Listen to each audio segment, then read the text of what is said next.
सन्नो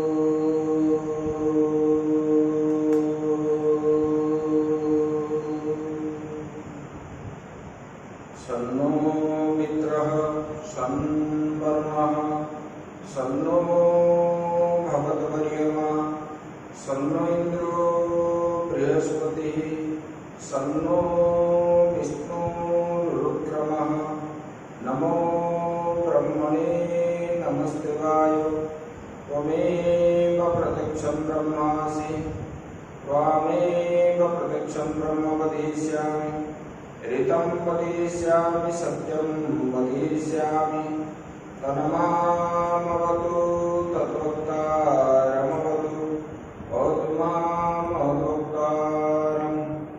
ॐ शान्तिः शान्तिः शान्तिः। शङ्करं शङ्कराचार्यं केशवं बादरायणं सूत्रभाष्यकृतौ वन्दे भगवन्तौ पुनः पुनः।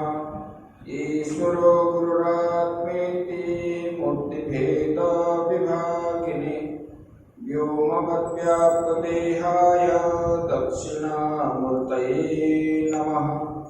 गुरुर्ब्रह्मा गुरुर्विष्णु गुरुर्देवो महेश्वरः गुरुः साक्षात् परं ब्रह्म तस्मै श्री गुरवे नमः।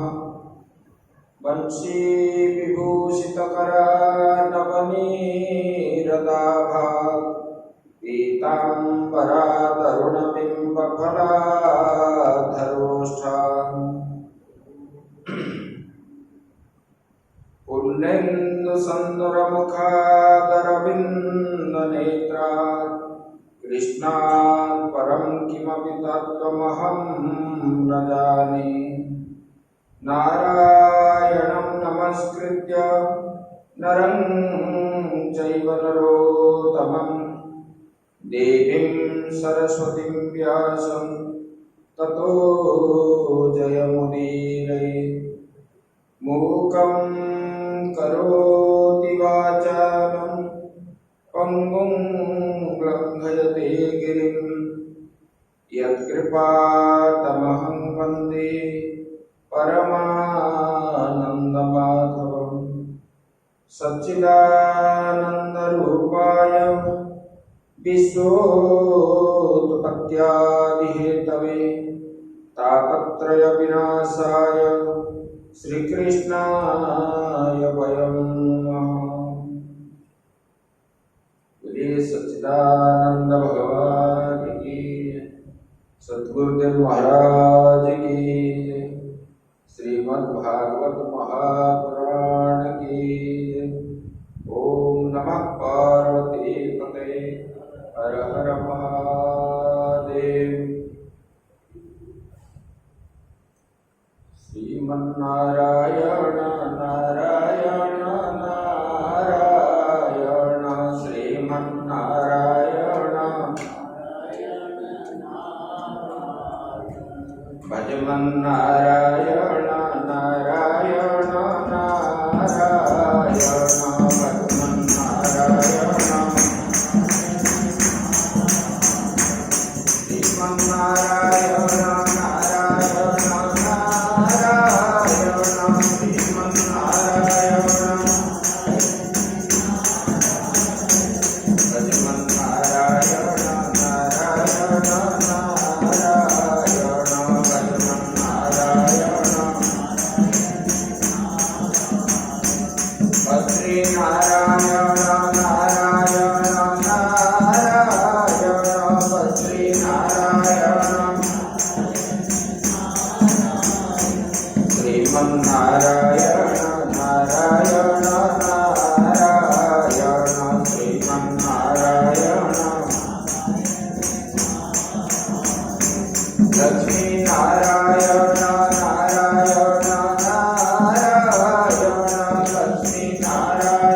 श्रीमन्नारायण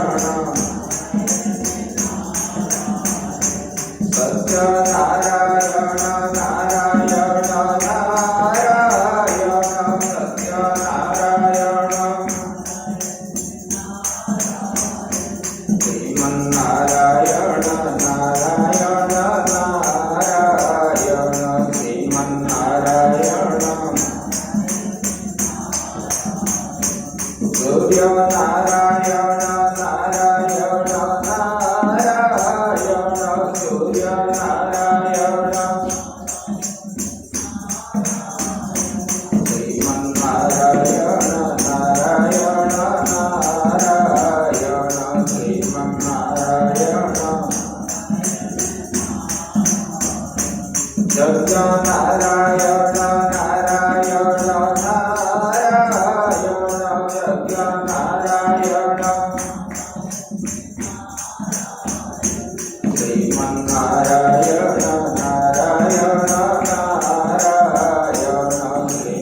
श्रीमन्नारायण नारायण नारायण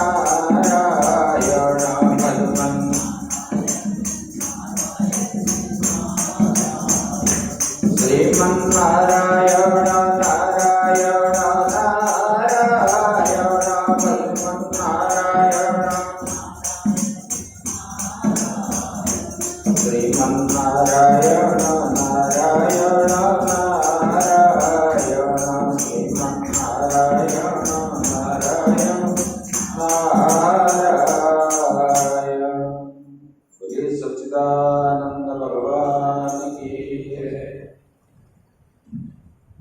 परम ब्रह्म परमात्मा की कृपा से हम लोग चतुर्मास के अवसर पर श्रीमद् भागवत की कथा श्रवण करें। कल हम लोग जो है श्रवण कर रहे थे, ब्रह्मा जी ने उपदेश किए। ब्रह्मा जी को भगवान ने उपदेश किए भागवत 4 श्लोक में उपदेश किए। मतलब कार्य भी वही है, कारण भी वही है। जो त्वम पदार्थ और तत्पदार्थ है, त्वम भी परमात्मा है और तत् भी परमात्मा है, सूक्ष्म दृष्टि से हम देखने से।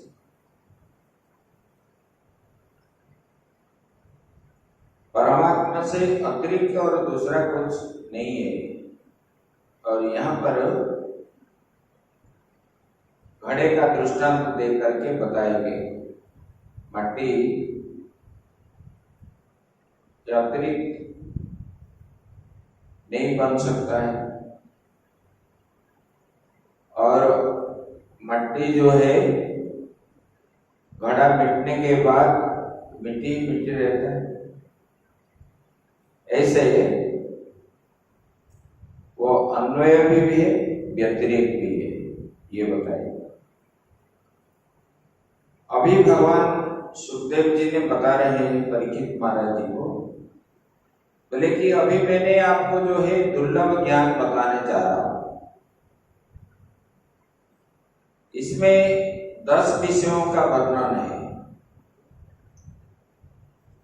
तृतीय स्कंद से लेकर के 12वां स्कंद तक।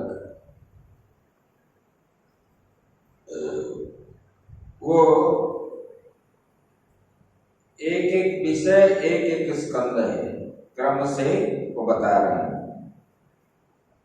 बोले कि सर्ग, तृतीय स्कंद हो गया सर्ग, और चौथा हो गया विसर्ग, स्थान 5वां, छठा हो गया पोषण, पूति, मनवंतर, ईशानु कथा, निरोध, मुक्ति और आश्रय।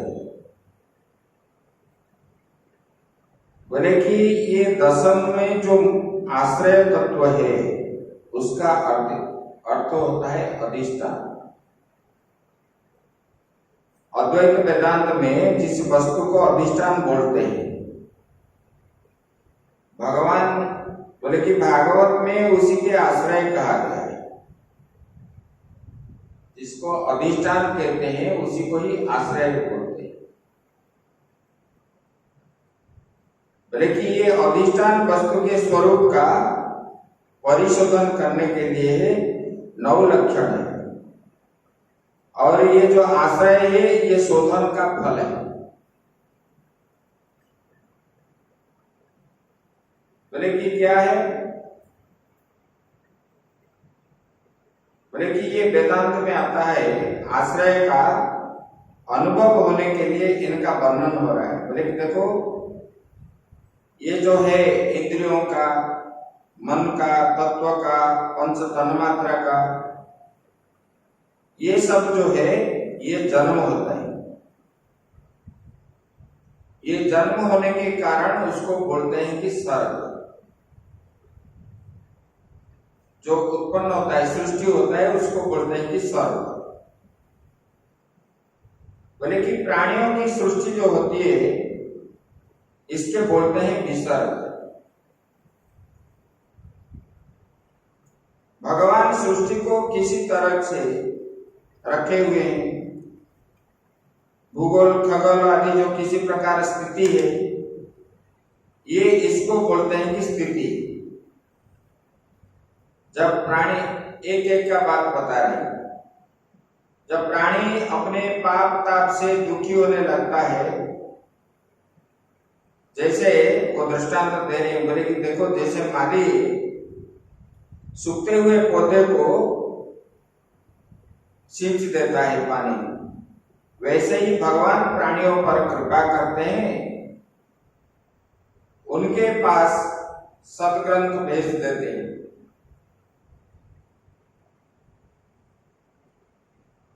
बोले कि उसके बाद जो है जैसे पौधे सतेज हो जाता है, ऐसे भक्त भी होते हैं। बोले कभी कभी दुखी आकर के अवतार लेकर के देखभाल कर लेते हैं भगवान ने। बोले कि भगवान अपने नाम से पोषण करते हैं, रूप से भी पोषण करते हैं, नाम से, रूप से, और जो है उपासना से। ये हम करते हैं, कीर्तन करते हैं, मनन करते हैं, ये सब।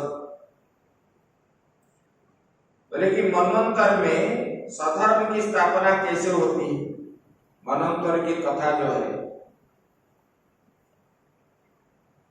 बोले कि वो जो है सुखदेव जी महाराज कहते हैं, ये उति जो है ये कर्म वासना है। भगवान और भगवान के अनुयायी के चरित्र ये ईशान कथा है।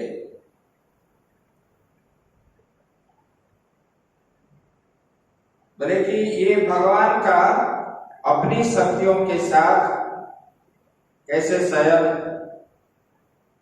निरोध है,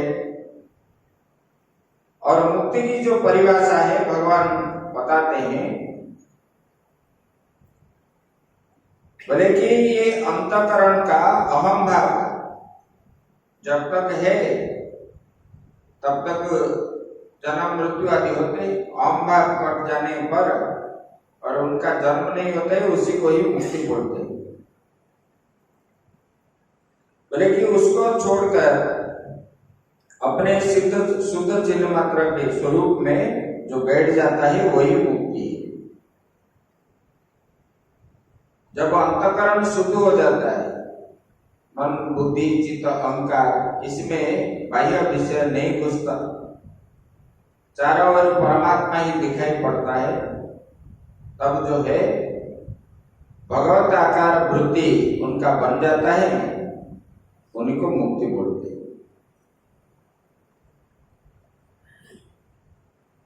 बोले कि आभास और निरोध है क्रमशः दुनिया को मालूम पड़ता है। जैसे जागृत अवस्था में किसी वस्तु को हम देखते हैं, लेकिन उसी वस्तु को सुषुप्ति अवस्था में नहीं देखते, कोई भी वस्तु नहीं देखते। स्वप्न में तो दिखता है, जागृत में, स्वप्न में, जागृत में हम देख रहे हैं वो वस्तु ऐसा है, वो घर ऐसा है, स्वप्न में भी देखते हैं। लेकिन जब वो गाढ़ निद्रा, सुषुप्ति मतलब जो गाढ़ निद्रा है, वो सुषुप्ति अवस्था में हमारा जो है ना मन भी रहता है, ना पंच ज्ञानेंद्रिय और कर्मेंद्रिय रहता है, और स्वप्न में पंच कर्मेंद्रिय नहीं रहता है, बाकी पंच ज्ञानेंद्रिय रहता है और मन रहता है। तब आप कभी हंसते हो स्वप्न में, स्वप्न जो देखने वाला अगर पंच ज्ञानेंद्रिय नहीं रहते तो आप कैसे मालूम होता कि मैं खा रहा हूँ, रसगुल्ला खा रहा हूँ, सपनों में देखते हो इतना स्वाद है, इसको देख रहा हूं, ये ज्ञानेंद्रिय के कर्म है। ये स्वप्न अवस्था में पंच कर्म ज्ञानेंद्रिय और मन रहता है, और जागृत अवस्था में कर्मेंद्रिय ज्ञानेंद्रिय मन ये 11 रहते हैं। लेकिन सुषुप्ति में ये सब नहीं रहते। इसलिए आप जब गाढ़ निद्रा में सोते हो तो आप क्या बोलते हो, मैं गहरी नींद में सो गया था, इसका मतलब तुमको कुछ मालूम नहीं हो। लेकिन ये इंद्रिय नहीं रहने पर आप मैं गहरी नींद में गया था, इसका ज्ञान कैसे होता है? वहां पर आत्मा ही रहता है साखी के रूप में, बाकी कोई नहीं रहता। और वहां जीव जो है सुषुप्ति अवस्था में नित्य वो मिलता है आत्मा से, लेकिन वापस होने के बाद जैसे जैसे वहां तक पहुंचाता है वैसे वैसे आता है। तो कर्म बंधन से जो कर्म करते करते अपना आदत पड़ता है वही चीज तुरंत आ जाता है जागृत स्वप्न में आने के बाद। सुषुप्ति में जागृत से स्वप्नों को गए, स्वप्नों से सुषुप्ति को गए, जैसे क्रम से गए थे ऐसे ही क्रम से आ रहे हैं। फिर जब जागृत होते हो तो ये संसार ही दिखता है, वो सब भूल जाते हैं।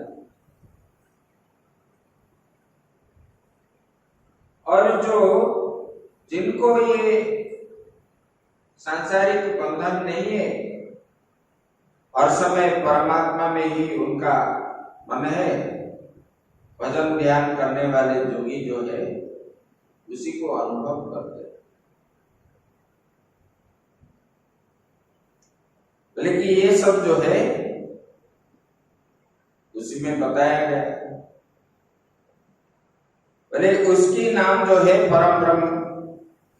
बोले कि जिसमें मालूम पड़ना और न मालूम पड़ना इस दोनों का अलग आवास है, उसका नाम आश्रय है। जिस आश्रय जिसके द्वारा हम रहते हैं, जैसे कि हम यहाँ बैठे हैं, ये आश्रय कौन है? धरती है। बोले कि ऐसे आश्रय उसी को बोलते हैं। बोले कि जहां जिससे हमको मालूम नहीं पड़ता और मालूम भी पड़ता है वही आश्रय है। और उसका नाम क्या है? बोले कि परमात्मा है या भगवान है या ब्रह्म है, ये सब। बोले कि वही क्या है? वो पुरुष है। वो क्या, कैसा पुरुष? बोले कि वो आध्यात्मिक पुरुष है, आदिदैविक पुरुष है, और हिरण्यगर्भ भी बोलते हैं उनको। ऐसे अलग अलग भाव से हम बताते हैं उनको, वही परमात्मा को। कोई भगवान बोलता है, कोई ब्रह्म बोलता है, ऐसे। बोले कि ये आध्यात्मिक, अधिदैविक, अधिभौतिक, ये तीनों में जो चैतन्य है एक ही है। बोले कि इसमें रहने वाला जो चैतन्य है वही है। बोले एक के बिना दूसरी वस्तु नहीं मिल सकती है, परंतु तीनों के जो ज्ञाता है वही अधिष्ठान का स्वरूप है। ये आध्यात्मिक, आदिदैविक, आदिलौकिक, इसको जो जानता है उसको ज्ञाता बोलते हैं। बोले कि वही क्या है? बोले कि वो अधिष्ठान का स्वरूप है। और वही क्या है, पुरुष है, अखंड भेद करके प्रकट होता है। लेकिन तब जो है पहले जल की सृष्टि करता, वही नारायण नाम से प्राप्त होता है। नारायण मतलब क्या है? नारायण मतलब जो जल में निवास करता है। नार मतलब जल, अयन जिसका जल में निवास है, वही नारायण है। बोले कि उसके अनुग्रह से सब होते हैं और उसके न चाहने से कुछ भी नहीं रहता, वही विराट है। कल बताया ना विराट का कैसे उत्पन्न हुआ, वही बता। बोले कि इंद्रिय प्राण से भूख प्यास तालु जीवा रस, ये अपने शरीर का जितना इंद्रियां है सब उन्हीं से ही उन्होंने बनाया है। बोले कि अंतकरण अवच्छिन्न प्रमाता है वो। बोले कि चाहे अंतकरण भावाच्छिन्न परमात्मा हो, चाहे अवच्छिन्न ऐक्य का बोध हो, चाहे अंतकरण हो चाहे इंद्रिय भी हो, जो भी कुछ हो वो सब क्या है, मैं ही हूं, मेरे से अतिरिक्त कुछ नहीं है। बोले कि मुझसे ही ये सारा सृष्टि प्रकट हुई है और मुझसे स्थित है और मुझसे प्रलय है, मुझ में ही प्रलय है। अमुनि भगवत रूपे मायाते अनुवर्णिते, उभे अपि न गृह्णन्ति माया सृष्टि विपश्चितः। सुखदेव जी बता रहे हैं, बोले कि ये राजन, जितने कार्य कारणात्मक दृश्य प्रपंच है ये सब भगवान का रूप। ये हम जो देख रहे हैं, दिन हो रहा है, रात्रि हो रही है, हवा चल रही है, बारिश हो रही है, बोले कि ये सब क्या है? ये जो है ये भगवान का रूप ही है।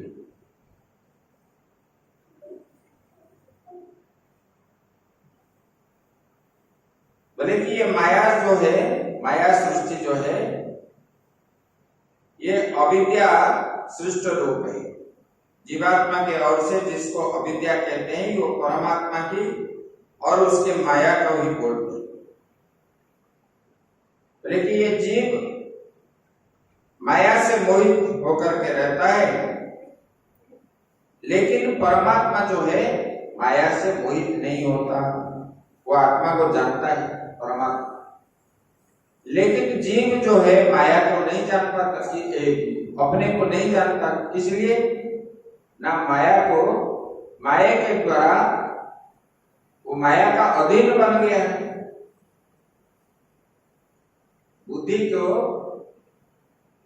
बुद्धि के द्वारा आत्मा को शरीर मानने के कारण उसको सारा प्रपंच दिखता है,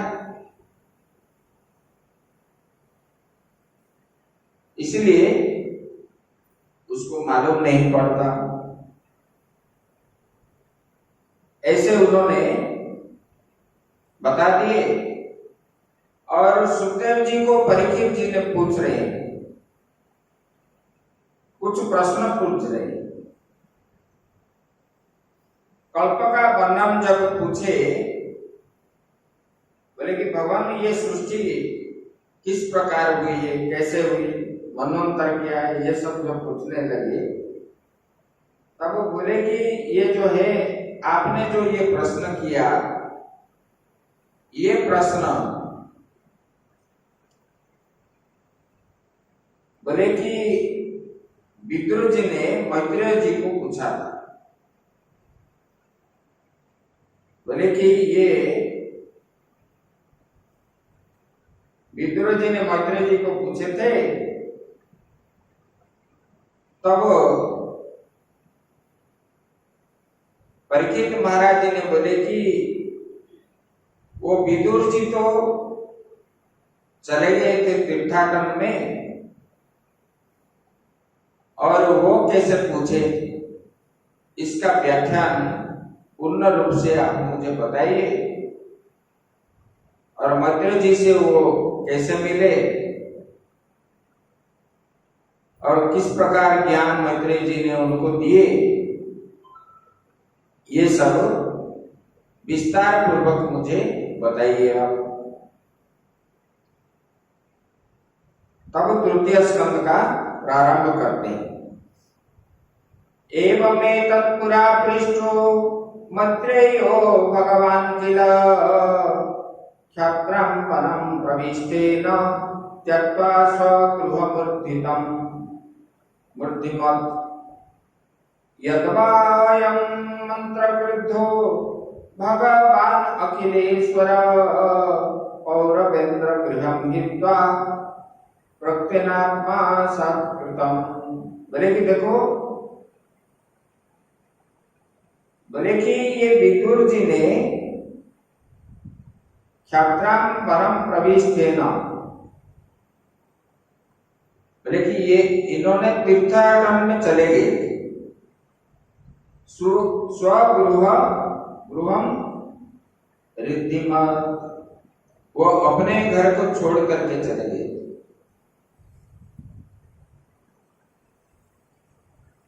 एक दिन क्या हुआ, भगवान ने शांति दूत बन करके हस्तिनापुर में आए थे। जब पांचाल में थे, आपके पंजाब में, पंचु पांडव अज्ञातवास करने के बाद द्रुपद राजा के वहां थे, और राज्य तो सब छीन लिए थे उन्होंने, इंद्रप्रस्थ आदि। तो फिर आने के बाद युधिष्ठिर महाराज जी ने द्रुपद के पुरोहित को दूत के रूप में भेजे थे, और पत्र देकर, और उन्होंने जब गया तो धृतराष्ट्र तो कुछ नहीं बोले, लेकिन शकुनी और दुर्योधन दुशासन कर्ण ने उनको व्यंग्यात्मक बात बताए और पांडवों का निंदा करके उनको भेज दिए। बोले कि हम कुछ नहीं देंगे,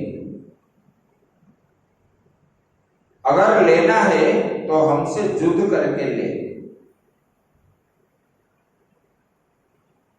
तब जब आ गए, तब युद्ध के लिए ये लोग तैयार हुए थे।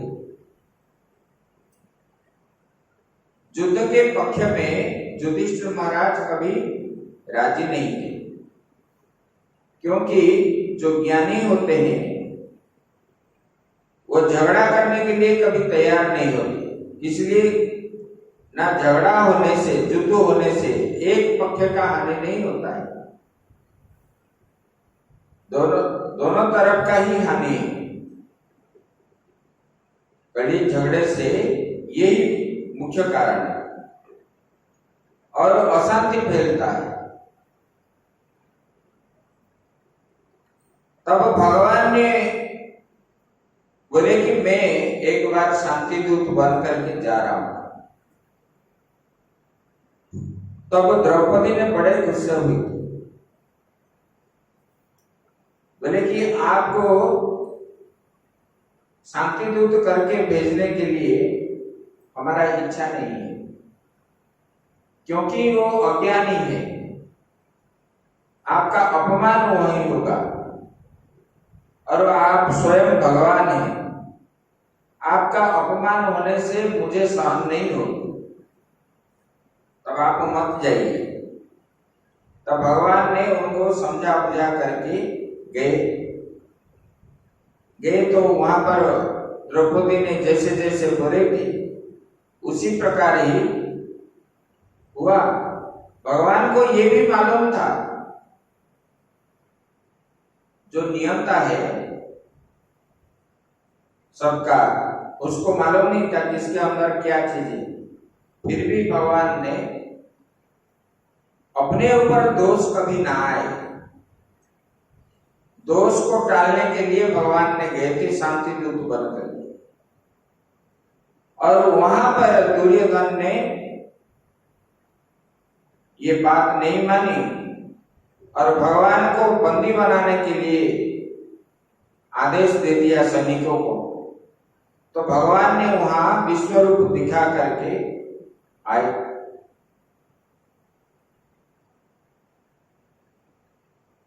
जब आ गए तब धृतराष्ट्र को और नींद नहीं आई। मध्य रात्रि के समय विदुर जी को दूत भेज करके बुलाए। जब विदुर जी आए,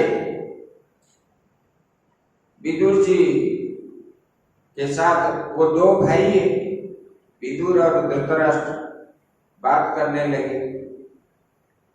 जब विदुर जी ने बोले कि देखो, तुमने जो है बचपन से पांडवों को विष लड्डू दिया और जतुगृह में आग लगा दी और कपट पसा खेल करके उनका राज्य भी छीन लिए और सबके सामने द्रौपदी का वस्त्रहरण किए। उसी समय राजसभा में आप चुप रहे, कुछ बोले ही नहीं। आप अगर बोलते तो ये लोग इतना आगे नहीं बढ़ते, और तुमने ये अन्याय को प्रश्रय दिया। यहाँ पांडवों का हक है, उनको देना चाहिए, क्योंकि पहले जो है ये राज्य पांडु का ही था, धृतराष्ट्र का नहीं था, पांडु ही राजा थे। और उन्होंने जब जंगल में गए तो इनको बिठा करके वो गए, बोले कि तुम बैठो, मैं बाहर रह करके शासन करूंगा। तो वो उन्होंने वहां भजन ध्यान कीर्तन करते, शरीर शांत हो गया तो ये अपने को राजा मानने लगा। बोले कि ये नाबालक है, जब ये बड़े हो जाएंगे मैं दे दूंगा, और दिया ही नहीं। फिर लोभ आ गया। लोभ ही मृत्यु का कारण बनता है। तो विदुर जी ने ये बोले कि आपको दे देना चाहिए, आप नहीं दिए। भगवान शांति दूत बन करके आए, तब आप जो है उनको बंदी बनाने के लिए दुर्योधन ने बोला तो आपने ऐसे ऐसे बोले। तब जो है दुर्योधन और शंकुनी उस समय आ गए और विदुर जी को डांट फटकार लगाए, दासी पुत्र ये से उस गाली गुलज करने लगे। तब विदुर जी जो है अपना गृह छोड़ करके तीर्थाटन में चले गए, और जाते समय अपना अस्त्र शस्त्र भी वहीं धृतराष्ट्र के सामने रख के चले गए थे। विदुर ऐसे गरीब नहीं थे। धृतराष्ट्र का जितना हिस्सा है विदुर जी के इतना हिस्सा है। इनका जैसे जैसे राजप्रसाद आदि है उन्हीं का भी इस प्रकार था हस्तिनापुर में। तो उन्होंने तीर्थाटन में चले गए, वही बता रहे। देखो विदुर जी मतलब कितना भाग्यवान है, भगवान के परम भक्त थे। देखो ये राजमहल राजपाट छोड़ करके भगवान को निमंत्रण दिया था दुर्योधन ने, और दुर्योधन का निमंत्रण को भगवान ने प्रत्याख्यान कर दिया, और विदुर के घर बिना बुलाए गए। विदुर जी ने निमंत्रण नहीं दिए, लेकिन भगवान वहां पर पहुंच गए, इसलिए प्रेम भाव से भगवान बोले दुर्योधन मैं इसलिए आपको आपके निमंत्रण को प्रत्याख्यान किया, आपके पास धर्म नहीं, आपके पास जो है कुटिल बुद्धि है, आप विधर्मी हो, इसलिए विधर्मियों को मैं त्यागता हूं। और धर्मियों के पास बिना बुलाए में चले जाते। भगवान ऐसे नहीं देखते कि ये गरीब है, ये अछूत है। ऐसे एक बार भगवान राम जी ने जनकपुर गए थे ससुराल, वहां पर बहुत व्यंजन आदि बनाए थे माता सुनैना ने, उनके सास जो है जनक जी की पत्नी, और स्वयं अपने हाथ से बनाए थे, क्योंकि उन लोगों को भी मालूम था कि भगवान जो है वो स्वयं परम ब्रह्म है। जब शिवगम भगवान ने भग्न किए, उसके बाद परशुराम जी उनको प्रणाम किए। गुरुदीप जब हो गए, जब जान गए, तब प्रणाम करके वापस चले गए। उसी दिन से ये जान लेते कि ये भगवान ही है। ऐसे जनक जी तो पहले से ही जब देखे विश्वामित्र जी के साथ, उसी समय ही उनको मालूम हो गया, लेकिन सुनैना को मालूम नहीं। तो सुनैना जी ने पूछे व्यंजन कैसे है?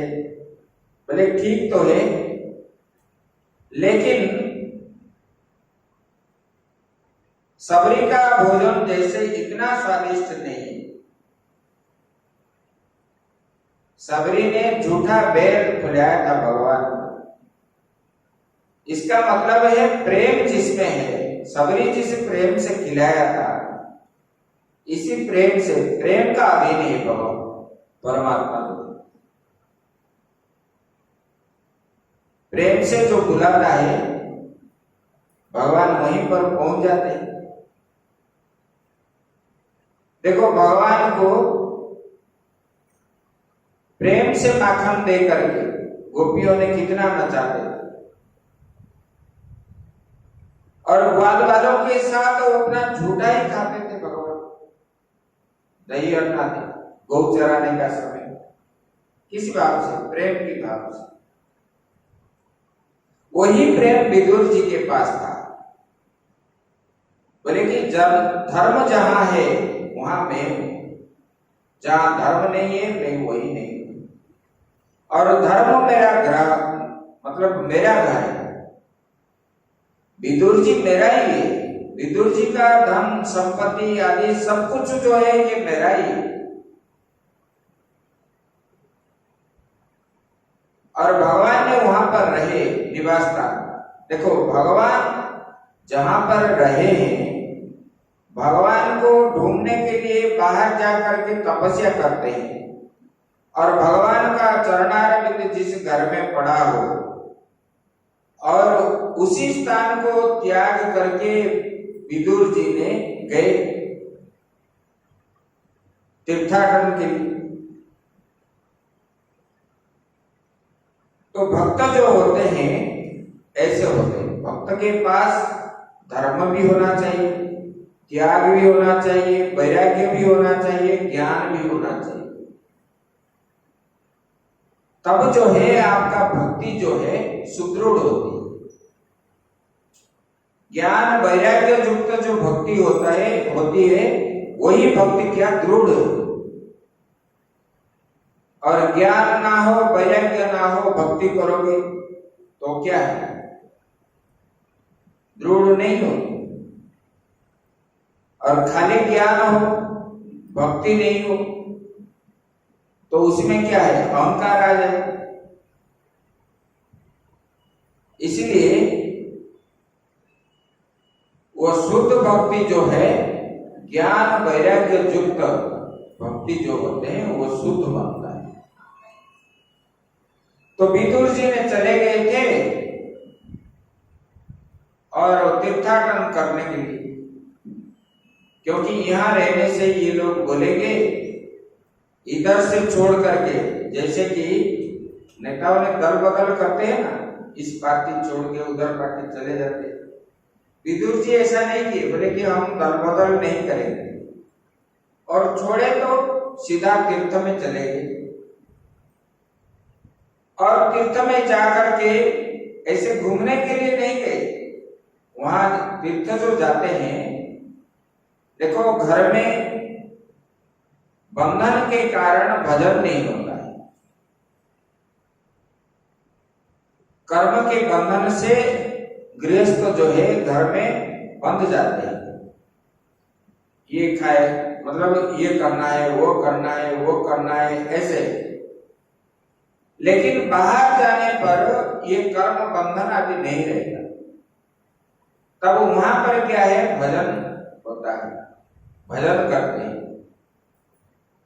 इसलिए पहले जमाने में लोग जो है गृहस्थ सपरिवार के साथ 1 महीना गुरु स्थान में जाकर के निवास करते थे। इसलिए ना घर में संस्कार मिले, बच्चों को संस्कार आदि मिलेगा, कैसे उठना है, कैसे स्नान करना चाहिए, ब्रह्म मुहूर्त में उठ करके भजन ध्यान करना चाहिए,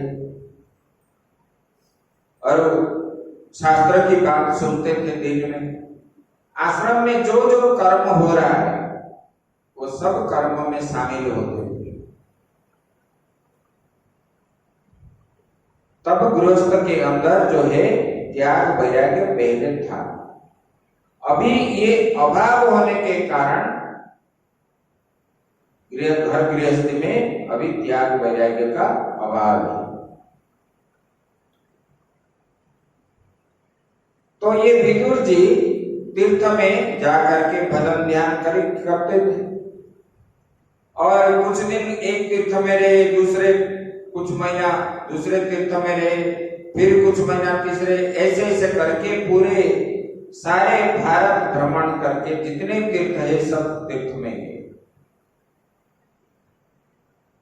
और एक बार आते आते मिल गए, वृंदावन पहुंचे। और वृंदावन जब पहुंचे तब उद्धव जी को दर्शन हो गए, और भगवान का निर्देश मान करके उद्धव जी भगवान का चरण पादुका लेकर के बद्रीनाथ जा रहे थे। भगवान ने बोले ना, आप बद्री का जाओ, वहीं पर तपस्या करो और भागवत का प्रचार प्रसार करो, तुम साथ में नहीं जाना है। आगे सुनोगे 10वें स्कंद में। यद्वा अयं प्रक्रुद्धो भगवान् अखिलेश्वर पौरवेन्द्र गृहं हित्वा प्रविवेशात्मसात् कृतम्। ये भगवान क्या है, पांडवों का सलाहकार थे।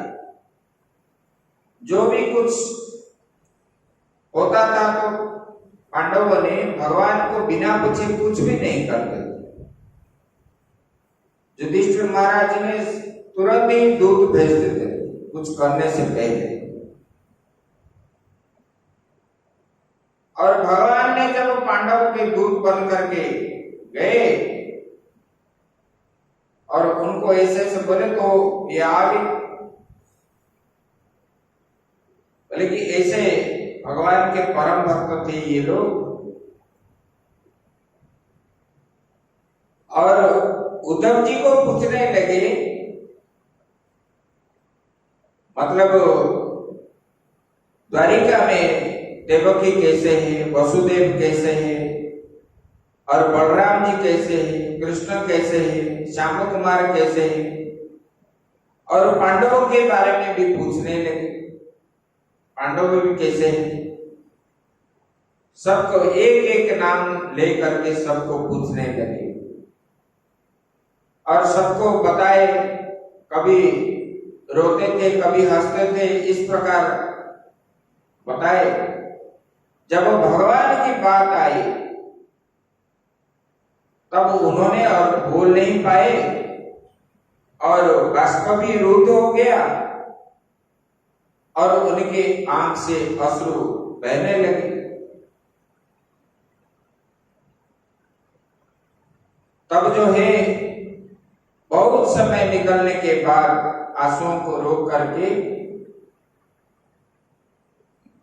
विदुर जी को बोलने लगे, विदुर जी, और भगवान इस संसार में नहीं रहे, हम सबको छोड़ करके चले गए। ऐसे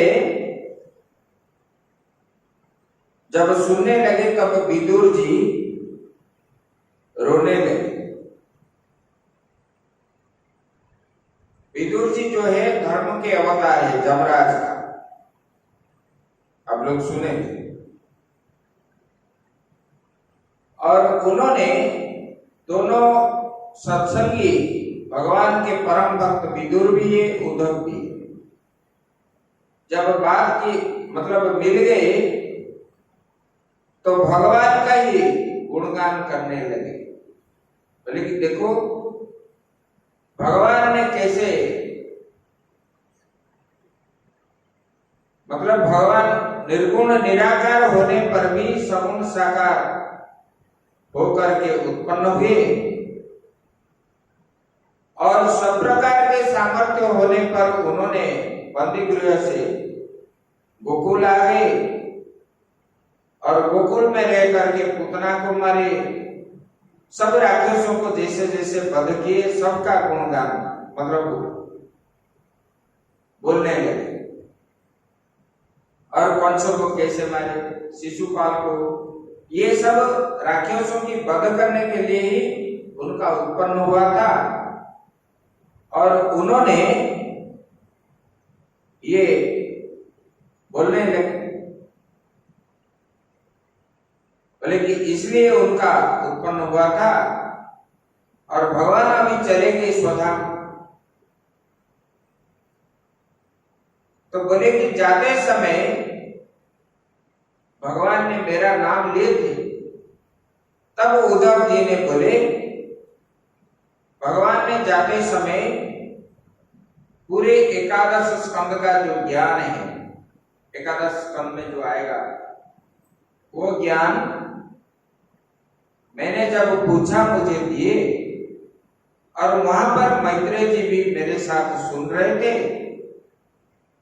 और जब पूरा हुआ, हम लोग जब भगवान को छोड़ करके, भगवान ने जब बोले आप लोग चले जाओ, हम जब आए, आते समय मैत्रेय जी को बोले अगर विदुर जी के साथ आपका साक्षात होगा तब मैंने दिया हुआ जो ज्ञान है, एक ज्ञान आप मुझे विदुर जी को सुना दोगे। तब ये आप अभी मैत्रेय जी के पास जाइए और मैत्रेय जी जो है आपको वो ज्ञान देंगे। तब विदुर जी ने हरिद्वार गए, वहां पर मैत्रेय जी निवास कर रहे थे और वही प्रश्न पूछने लगे। तो उन्होंने उद्धव जी को बताए सृष्टि कैसे प्रारंभ हुआ, ये बताया। बोले कि कल हमने जो बताया था वही बात, तत्व की बात जो है, सृष्टि कैसे प्रारंभ हुई, उन्होंने बताया। बोले कि देखो ये बता रहे हैं, बोले कि प्रत्येक, बोले कि ये जो परमात्मा है जो सृष्टि के बाद रहता है, बोले कि ये जो है सद असदात्मिका माया की सृष्टि करके वही परमात्मा ने चिदाभास का आदान किया, जिससे क्या है, महत्त्व की उत्पन्न हुई और उसको जड़ता के प्रधानता से महत्त्व हुआ, मतलब बुद्धि। चेतना की प्रधानता से वो हिरण्यगर्भ हुआ और बीच की प्रधानता से माया, मतलब प्रकृति, महत्त्व हुआ।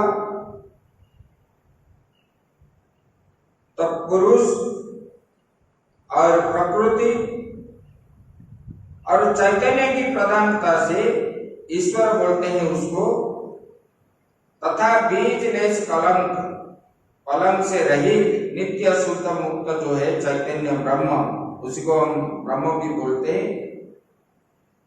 बोले कि यहाँ जहां दूसरा कोई चीज ही नहीं है। अभी ये सृष्टि का वर्णन भगवान बता रहे हैं, मैत्रेय जी विदुर जी को बता रहे हैं। बोले कि महत्त्व से 3 तरह के अहंकार हुए, सात्विक, राजसिक, तामसिक। बोले कि फिर मन हुआ सात्विक से, और राजसिक से कर्मेंद्रिय, और तामस अहंकार से सूक्ष्म भूत हुए। बोले कि ये काल माया योग से आकाश हुआ, आकाश से वायु हुआ, वायु से अग्नि की उत्पत्ति हुई, अग्नि से जल, जल से पृथ्वी, ऐसे उत्पन्न हुई 5 महाभूत। और ये सब उत्पन्न होने के बाद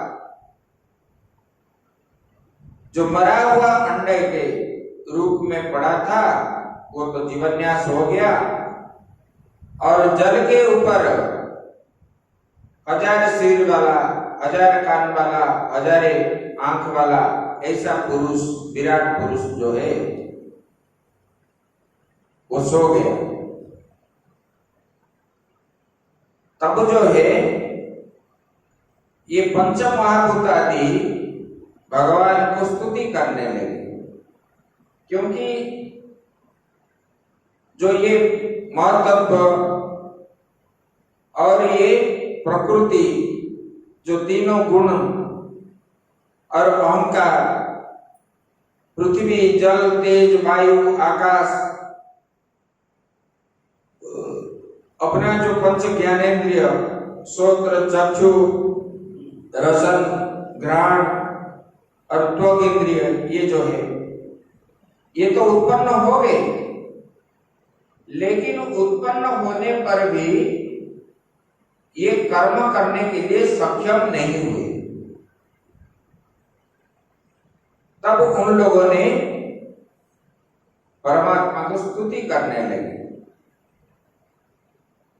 भगवान इस संसार में, संसार को सृष्टि करने वाला आप ही है, और स्थिति करने वाले आप हैं, और संहार करने वाले आप हैं। आपसे अतिरिक्त इस संसार में और कोई है ही नहीं। तो भगवान, आपने हम लोगों को जिस कार्य के लिए उत्पन्न किए, हम उसी कार्य करने के लिए हम सक्षम नहीं है। तब भगवान हमको जो है हमारे अंदर शक्ति प्रदान कीजिए, जिस कार्य के लिए हमको उत्पन्न किए, हम उसी कार्य को करने के लिए हम सक्षम हो। तब स्तुति करने के बाद भगवान ने सबके अंदर प्रवेश किया। इसलिए भगवान विभूति योग में बताए, मैं ही मन हूं, मैं अस्वस्थ वृक्ष हूं, मैं ही शुक्राचार्य हूं, मैं ही चंद्रमा हूं, मैं ही सूर्य हूं। मतलब सब में परमात्मा है। परमात्मा की सत्ता से ही सब कुछ चलता है। इनके बिना सत्ता से कुछ भी नहीं चलता। ऐसे हमारे भी शरीर में हम भी देखें, अपने शरीर से आत्मा अलग हो जाने पर हम सक्षम होते हैं क्या करने के लिए? नहीं सक्षम होते। और वही तो इंद्रियों रहता है, ये सब रहते हैं, फिर भी सक्षम नहीं है, क्योंकि उनकी सत्ता से ही हम जो है चलते फिरते, ये सब है उनकी उपस्थिति से। उनका उपस्थिति नहीं रहने पर हम मतलब खड़े होने का शक्ति भी नहीं है, ऐसे उंगली हिलाने का भी शक्ति नहीं है हमारे पास। लेकिन अज्ञानता के कारण हम गर्व अहंकार आदि करते हैं, इसको समझते नहीं। तब ये पंच महाभूत ने और बाकी इंद्रिय आदि सब जब स्तुति करने लगे, भगवान सबके अंदर प्रवेश हुए। इसलिए वहां ईशावास्य उपनिषद में बताए, ईशावास्यो इदं गुण सर्वं यत्किंच जगत्याम जगत। ये परमात्मा जो है पूरे जगत में है, और जगत के अंदर जितने सारे पदार्थ है सबके अंदर उसी का सत्ता रहने पर ही सब जो है क्रियाशील है। उनका सत्ता नहीं रहने पर कोई भी क्रियाशील नहीं है।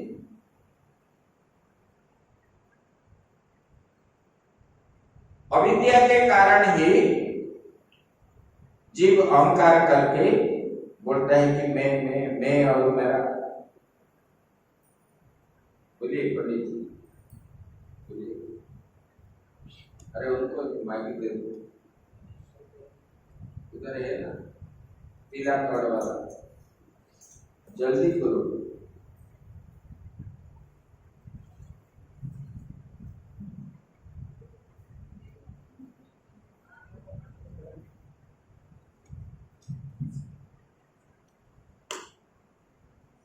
ये पहले से ही रख दो, कल से।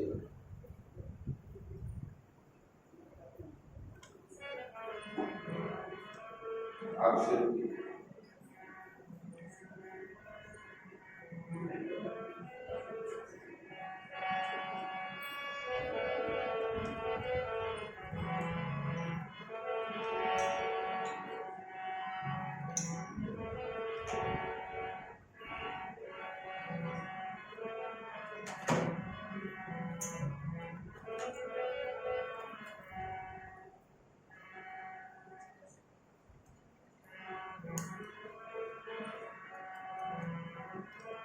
नहीं बढ़ सकते।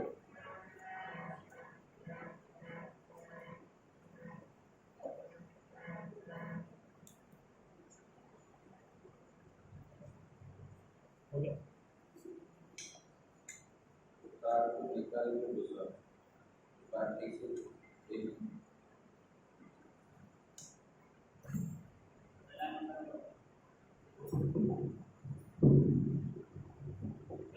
हेलो जल्दी से घोषित करा नवनी लदाभा एकांबरा तरुण बिंब फला धरोष्टा पूर्णेन्द्र सुंदर मुखांतर बिंब नेत्रा कृष्णान परम जीवपिता न जाने मैं तो आई रे वृंदावन धाम किशोरी तेरे चरण नमन। मैं तो आई रे वृंदावन धाम किशोरी तेरे चरण नमन। किशोरी तेरे चरण नमन, बिना तेरे चरण नमन। किशोरी तेरे चरण नमन, बिना तेरे चरण नमन। मैं तो आई रे वृंदावन धाम किशोरी तेरे चरण नमन। किशोरी तेरे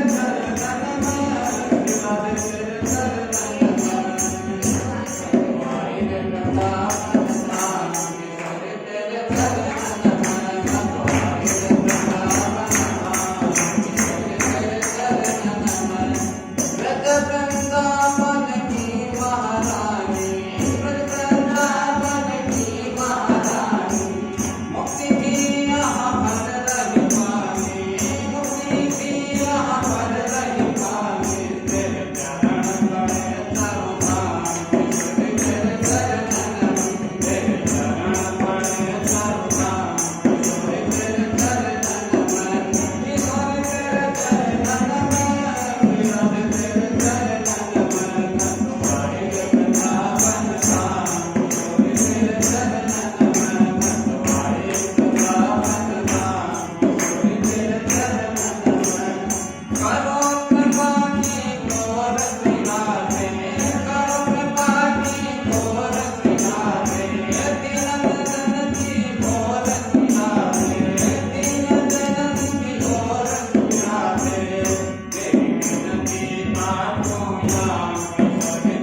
ऐसे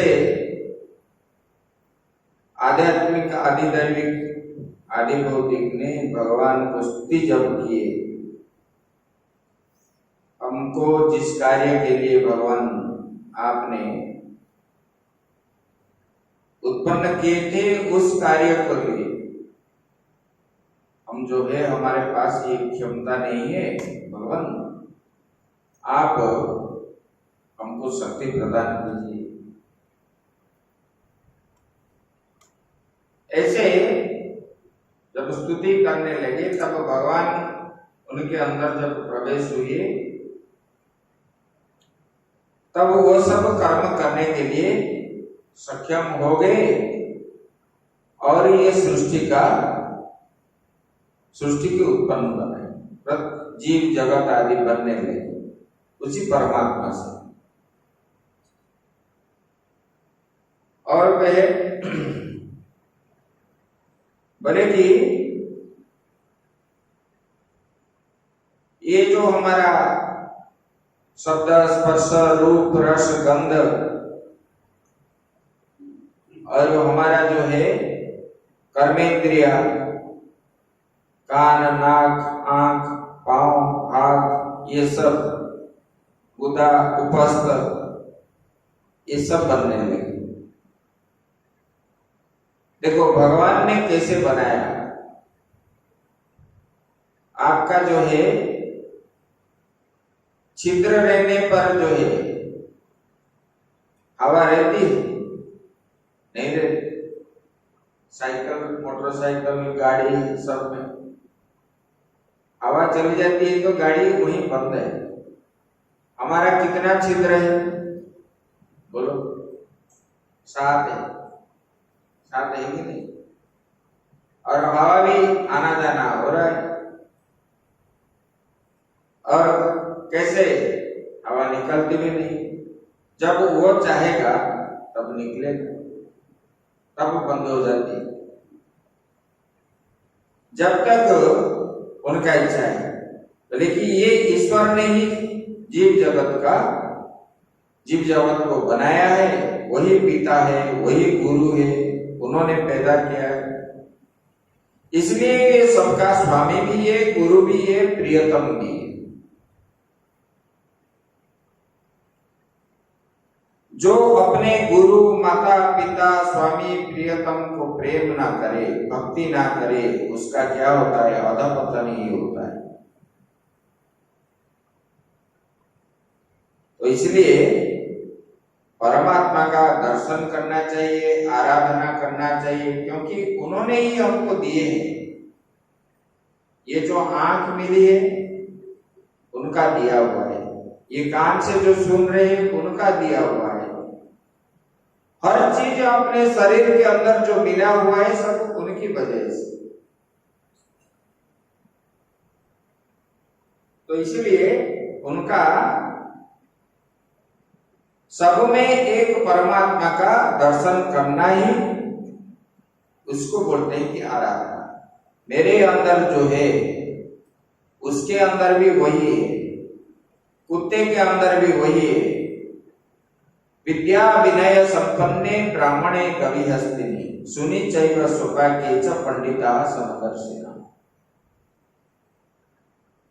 जिसको ज्ञान हो गई है, ज्ञानी जो है,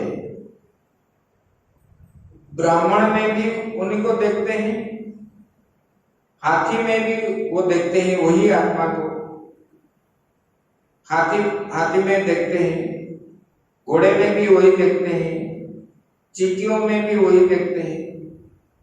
सबके अंदर उसी आत्मा को ही देखते हैं। आत्मा से अतिरिक्त ज्ञानी जो है दूसरा कुछ भी नहीं। इसलिए तुलसीदास ने क्या लिखे? सिया राममय सब जग जानी करम प्रणाम जोरि जुग पार। सबके अंदर रोम रोम में विराजमान करने वाले वही परमात्मा ही सबके अंतरात्मा में रहते हैं। आगे सुखदेव जी महाराज जी कहते हैं मैत्रेय जी का ये बात सुन करके विदुर जी बड़े आनंदित हो गए और सृष्टि का सर्जन सुनने लगे। विदुर जी ने कहा कि महाराज, परमात्मा तो चिन्ह मात्र है और साक्षी होते हैं, विकारी नहीं होते, फिर ये सृष्टि कैसे बनाए? उनके पास तो विकार है ही नहीं, तो फिर ये सृष्टि विकार जिसके पास नहीं है तो परिवर्तन कैसे होता है? दूध का विकार क्या है? दही। दूध का विकार दही है, और दूध का अविकार क्या है? दूधी। तो विकार, भगवान तो अविकार नहीं, भगवान के पास कोई विकार नहीं है, वो अविकारी है। फिर उनके पास विकार कैसे आया? तो ये सृष्टि बनाए। बोले कि ये तो बच्चों का खेल है, बच्चे जैसे चाहते हैं, दूध में क्या बनाते? पिता भी बनाते, माता भी बनाते, पत्नी भी बनाते, और जब उनके मूड में आया, मिट्टी से बनाया था और एक लात मार दिया, सब तोड़ करके दौड़ चला जाता है। ऐसे परमात्मा बोले कि ये बाल जैसे, बोले कि मोभ्यस्य कामस्य क्रिया श्याम, बोले क्रीड़ायाम मुद्य, बोले कि आखिर ये खेलने का भी एक प्रकार का काम ही है। बोले कि ये परमात्मा तृप्त है और दूसरे से बिल्कुल निवृत्त है, उनको कुछ भी लगता नहीं है, जीव को ही लगता है। इसलिए ना परमात्मा ने माया को उन्होंने बनाया, जैसे कि बच्चा जो है, जब तक उनको ये ज्ञान नहीं होता, आग जलता है तो उनको पकड़ने के लिए जाता है, जब पकड़ लेता है, एक बार जल जाता है तो दूसरे बार और हाथ नहीं लेता। मतलब उनको ये ज्ञान हो गया, इसमें जाएंगे तो हमारा जन्म, अंग प्रत्यंग आदि जो है जल जाएगा। परमात्मा को ये ज्ञान होने के, माया का ज्ञान हुआ, तब माया जो है उनको स्पर्श नहीं करती, और माया उन्हीं से उत्पन्न हुई है, और हम माया को जानते नहीं, इसलिए क्या है, माया को पकड़ लेते हैं। जैसे कहीं भंडारा मिलता है तो हम क्या बोलते हैं, अरे वहां हम वैष्णो देवी गए थे, वहां बढ़िया भंडारा लंगर चल रहा था, हम खा के आए। तो जितना माता जी को दर्शन करके पुण्य अर्जन किए थे, वो सबको पुण्य वहीं चले गए।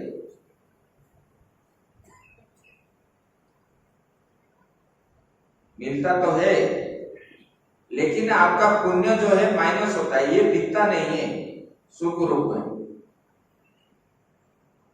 तीर्थ जाने पर दान करके आना है, तीर्थ जाने पर वहां कहीं मिल जाता है तो हम खा लेते हैं, कुछ कहीं नहीं मिला, खाए वो बात अलग है। आप लोग जो प्रणाम भी करते हो, उसमें हमारा नित्य भजन का 10% आपके पास चले जाता है,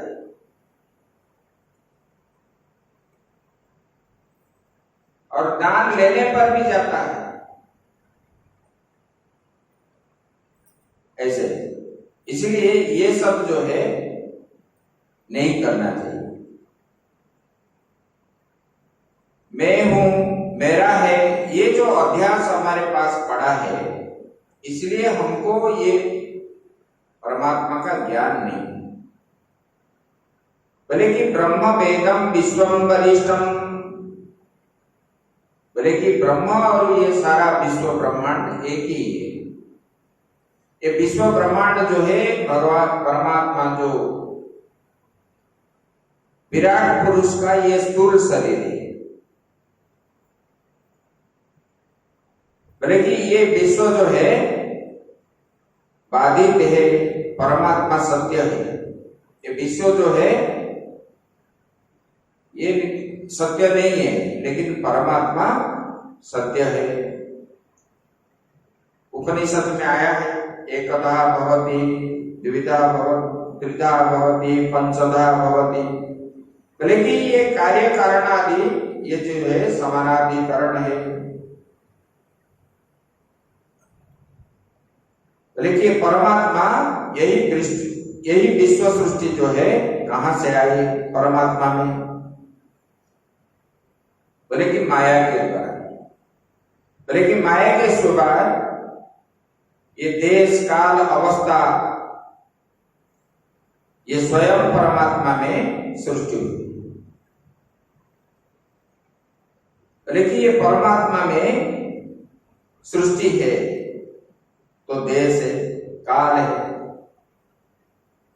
ये सब अवस्था है, ये सब होता है। एतस्मिन् में मनोबुद्धिं विद्वन् खिद्यते ज्ञान संकटे तन्न पाराणुद विभो कस्मलं मानसं महत्। दुख इस बात की नहीं है रुपया चला गया तो रिश्तेदार मर गया। दुख इस बात का है कि हमारे मन में स्पष्ट रूप से परमात्मा का दर्शन नहीं हो रहा है। हमारे बुद्धि परमात्मा के समझ नहीं रही, इसलिए परमात्मा का दर्शन नहीं हो रहा। मतलब वो बोलते हैं ना, एक ही परमात्मा जब सब में है, हम सुख और दुख कैसे होता है हमको? अगर परमात्मा है हमारे अंदर, सुख दुख बोलते हो कि नहीं? हमको सुख हो रहा है, किसी को बोलता है दुख हो रहा है। अगर परमात्मा है तो ये सुख दुख कहाँ आया? ये परमात्मा को बुद्धि के द्वारा हम न जानने के कारण ही हमको दुखी हो रहे। कहीं कुछ मिल गया तो हम खुश हो रहे, अज्ञान के कारण। जब परमात्मा का ज्ञान हो जाएगा तब सुख नहीं कि दुख नहीं, क्योंकि वो ज्ञान जब हो जाता है, सारा विश्व ब्रह्मांड क्या है? मिथ्या ही, जगत मिथ्या, ब्रह्म ही सत्य है, ये ज्ञान हो जाएगा। मैं तो स्वयं सच्चिदानंद ब्रह्म आत्मा स्वरूप, अहम ब्रह्मास्मि। तो इसमें दुख कहाँ आएगा? न जानने के कारण ही हमको ये दुख सुख आदि होता है। सेयं भगवतो माया यन्न येन विरुध्यते ईश्वरस्य विमुक्तस्य कार्पण्यमुत बन्धनम्। बोले कि माया इसका नाम है। बोले कि देखने में साफ आया है, जैसे जादूगर आपको जादू दिखाता है कि नहीं? आकर एक से अनेक कर देता है। लेकिन बुद्धि के द्वारा जब चिंतन करोगे तब कुछ भी नहीं। बोले कि वो सब खेल दिखाई पड़ता है, जुक्ति से सिद्ध होने वाला नहीं। जुक्ति जब करोगे तब सिद्ध नहीं होता, और भ्रम के कारण हम उसी को सत्य मानते हैं। ये भी भगवान का एक खेल है। ये विश्व ब्रह्मांड, ये शरीर, ये स्त्री पुत्र धन संपत्ति, ये भी ये माया का खेल है, इसमें कुछ भी नहीं। इसको जो जान लिया,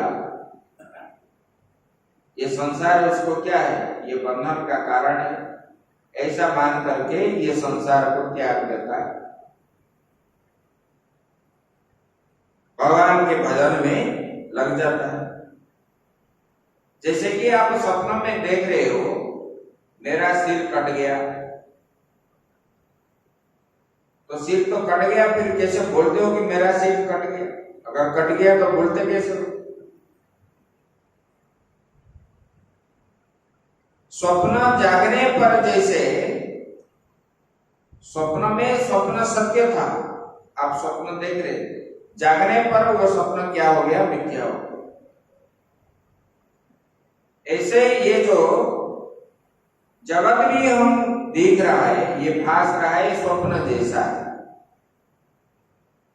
जैसे स्वप्न में आप रसगुल्ला खा रहे थे तो मुंह को क्या करते, इधर उधर करते, चुबाते, लेकिन जागने के बाद ना मीठा भी है, ना उसके अंदर रसगुल्ला भी है, खाली मुख जो है स्वप्न में जो सोए थे तब कर रहे थे तो चल रहा है, जैसे वो मिथ्या है। ये प्रपंच भी जो दिख रहा है ये सब मिथ्या है, स्वप्नवत, स्वप्न जैसा।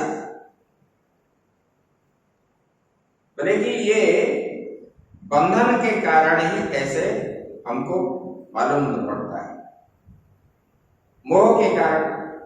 उसमें आया ना, मोह निशा सब सोग निहारा, देखिया सपना अनेक प्रकारा, श्री राम जय राम, जय जय राम,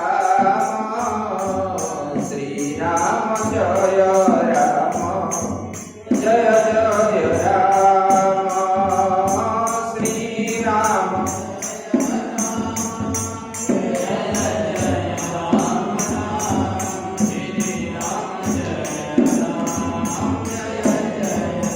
सच्चिदानंद भगवान की। मोह निशा सब सोग निहार, मोह में आसक्ति में पड़ने के कारण ये आपको क्या है, बढ़िया बढ़िया सुंदर दिखता है, ये रसगुल्ला है, ये फूल है, ये वो है, और क्या सोचते हो, ये मेरा पुत्र है, ये बड़ा होगा, बड़ा होकर के ऐसे हम पढ़ाएंगे, ये वो इतना लाखों रुपया खर्च करेंगे, वो ऐसे कलेक्टर बनेगा, फलाना बनेगा, सीए बनेगा, इतना पैसा रोजगार करेगा, डॉक्टर बनेगा, फरेन जाएगा। ये सब आप क्या कहें, जैसे मकड़ी जाल बिछाता है ऐसे बैठे बैठे करके आप क्या है, सोचते रहते हो। इसके कारण, मोह के कारण। अभी छोटा है, जन्म हुआ है, वो जो भावना जब आता है तब आपको कितना सुंदर लग रहा है। एक बार क्या हुआ, एक गरीब जो है एक तेली के पास नौकरी कर रहा था। पहले तो ऐसे टीन डब्बा आदि नहीं थे, तो उन्होंने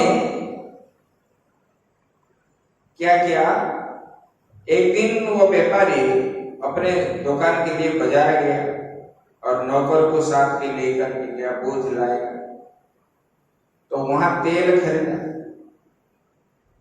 तेल जब खरीदा और उसको सिर पे लेकर के आ रहा था, और उनका मालिक भी पीछे पीछे आ रहा था। तब जो कुछ समय रास्ता में आने के बाद उन्होंने देखा कितने सुंदर मुर्गी आदि जो है, बहुत कुछ है, तो उनको चिंतन आया ये एक व्यक्ति का होगा इतने सारे, तो मैंने आज जो तेल ले रहा हूं इसका मजदूरी जो है मुझे 10 रुपया मिलेगा, और इससे मैं क्या करूं, 2-4 अंडा ले आऊं और उसको जो है मुर्गी के पास हम रख दें, तो 5 अंडे में 5 बन जाएंगे, 5 से फिर ये कुछ दिनों के बाद अंडे देंगे, और हमारा जो है वो सब अंडे देंगे, और वो बैठाने पर इतने सारे हो जाएंगे। मटके को छोड़ दिया और तेल मटका गिर गया। तो तेली ने बोले कि अरे तुमने क्या किया, मेरा तेल गिरा दिया, मारा एक थापड़। बोले कि मालिक मैंने इतने बड़ा स्वप्न देख रहा था मेरा कई लाखों रुपया आप बर्बाद कर दिए सामान्य तेल के लिए, आप 10 रुपया दोगे तो मेरा कितने लाखों का टारगेट चला गया। ऐसे जीव जो है सोचता है, इसलिए अज्ञान के कारण ये संसार उसको जो है जादू करके जादू जैसा है ऐसे दिखता है। ये मिथ्या को सच मान करके वो देख रहा है। बोले कि इसलिए ये क्या है, बोले कि ये माया है। ये माया क्या है, बोले कि अनिर्वचनीय है, इसको आप बोल नहीं सकते कि माया है। पहले बीज ना पहले पेड़, जैसे ये अनिर्वचनीय है, यही माया है। लेकिन माया भी ऐसे आप बोलते हो ना, पहले बीज हुआ ना पहले पेड़ हुआ, ऐसे लोग बोलते हैं कि नहीं? वो अनिर्वचनीय है, बोल नहीं सकते। शास्त्रीय में ऐसे युक्ति नहीं करते, वो बोलते हैं कि अनिर्वचनीय। बोले कि जैसे सपनों में कभी देखते हैं हमारा सिर कट गया, ऐसे मोह निशा सब सो बनिहारा, देखिए सपना अनेक प्रकार। यही जग जामिनी जागहि जोगी, परमारथी प्रपंच वियोगी। बोले कि ये जगत जो है, ये काल रूपी जगत एक रात्रि है। रात्रि में जैसे सो करके लोग स्वप्न देखते हैं, इसी प्रकार अज्ञानी इस रात्रि में, रात्रि रूपक संसार में वो क्या करता है, स्वप्न देखता है। मकड़ी जैसे जाल बनाता है, इस प्रकार मैं ऐसा करूंगा, तैसा करूंगा, तैसा करूंगा, तैसा करूंगा। बोले कि ये काल रात्रि रूपक रात्रि को पारी कौन करता है पार? बोले कि जोगी, जो जोगी जागता है,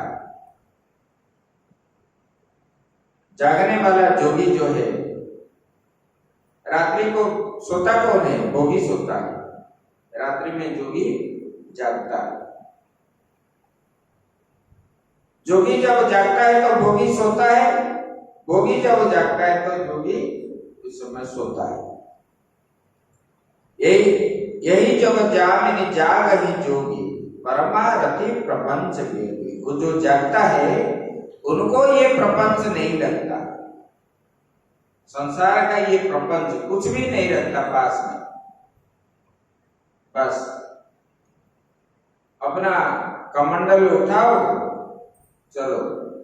कमंडल भी कहीं कहीं नहीं रखते थे। जैसे हमारे करपात्री जी महाराज थे काशी में, वो आजीवन जो है हाथ में ही जितना भिक्षा मिलता था इतना ही ऐसे खा लेते। बस भजन करो, ब्रह्म चिंतन में रहो, आनंद लो। तो ये माया उसको बांध नहीं पाता, और जो इस प्रपंच में फंस जाते हैं उसको माया बांध लेती। एक पता। और इसमें पंचक्लेश है, अविद्या, अस्मिता, राग, द्वेष, अभिनिवेश। अविद्या मतलब अज्ञानता। ये पंच तन्मात्रा से ये पंच क्लेश उत्पन्न होता है, रूप रस गंध स्पर्श से। अविद्या, अस्मिता, क्लेश। आपको जब दुख होता है कैसे? अज्ञान के कारण दुख होता है, अस्मिता के कारण दुख होती है। अस्मिता मतलब मैं और मेरा। ये आप जीव करने के कारण आपको दुख मिलती। बोलते मेरी बात रहना चाहिए, मैं हूं, मेरे पास इतना है, तब जो है दुख आता है। राग, आसक्ति, आसक्ति के कारण भी दुख होता है। द्वेष करने से भी दुख मिलता है। और जिद्दी करने पर अभिनिवेश। बोले कि इसलिए इन क्लेशों के निवारण का उपाय क्या है? कल हम बताए थे, मामेव ये प्रपद्यन्ते मायामेतां तरन्ति ते। भगवान का जब शरणापन्न हो जाते हैं, भगवान का भजन करते, कीर्तन करते, मनन करते, तब जो है और दुख नहीं होता है, वहां सुख ही सुख है। वो सुख का सागर है कौन? परमात्मा। सुख देने वाला वही है, उन्हीं के पास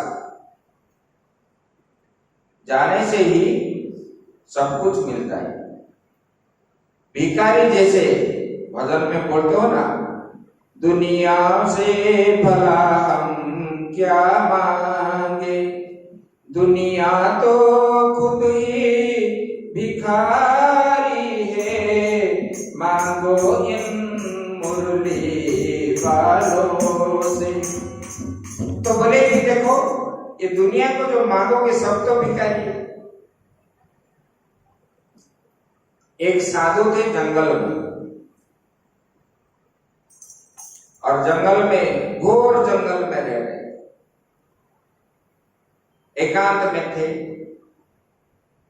और पत्थर कुड़िया बना करके वहां पर रहते थे।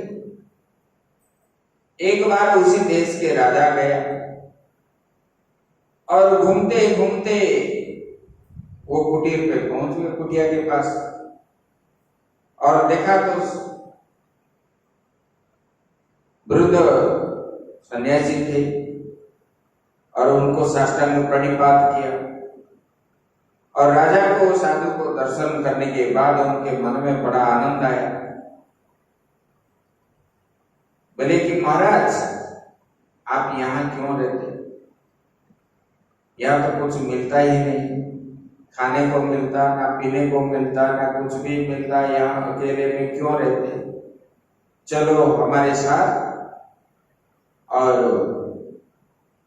राजमहल में मेरे साथ आप रहोगे। अभी वृद्धावस्था हुआ है, कौन सेवा करेगा? ऐसे बोला तो महात्मा जी बोले चलो। महात्मा जो होते हैं, जो जिसने जो बात बोलेंगे उसको बात मान लेंगे, और चल पड़े उनके साथ।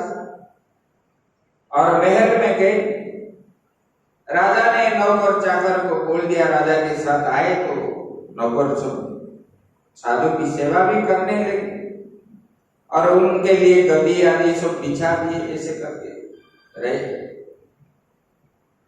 और महात्मा को उसमें कहा नींद आएगी रात भर,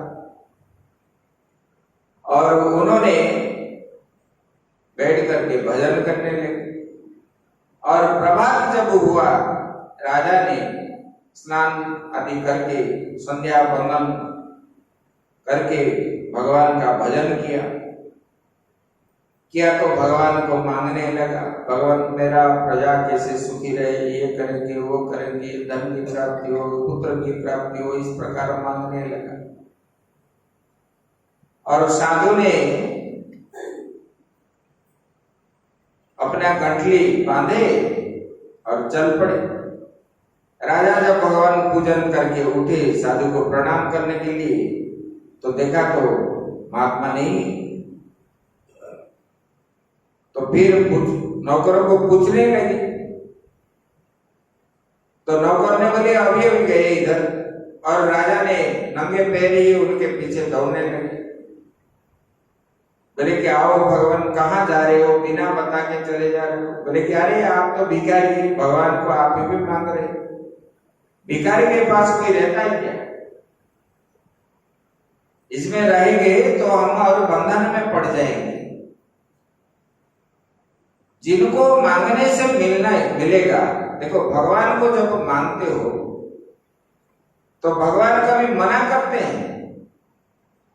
संसार के लोग मना करते हैं, भगवान कभी नहीं मना करते। मांगो इन मुरली गानों से, कभी इनकार होता ही नहीं। लेकिन जो भीख मंगाए, कोई 20 रुपया मांगता है तो कोई लाखों रुपया मांगता है, सब लोग भिखारी तो है। कोई छोटा व्यापारी, कोई बड़ा व्यापारी, कोई छोटा भिखारी है, कोई बड़ा भिखारी है, सब तो भिखारी है ना, मांगने वाले सब। और वो कहाँ सुरक्षित है? देखो उत्तरा ने जब ब्रह्मास्त्र आया किसी को बुलाया नहीं, वहां पर भीम जी भी थे, युधिष्ठिर जी भी थे, नकुल थे, सहदेव थे, पंच पांडव थे, सब थे, किसी को बुलाया नहीं। बोले कि क्यों इनको बुलाया नहीं आप? बोले कि अरे सबका मृत्यु का भय, सबको मृत्यु का भय।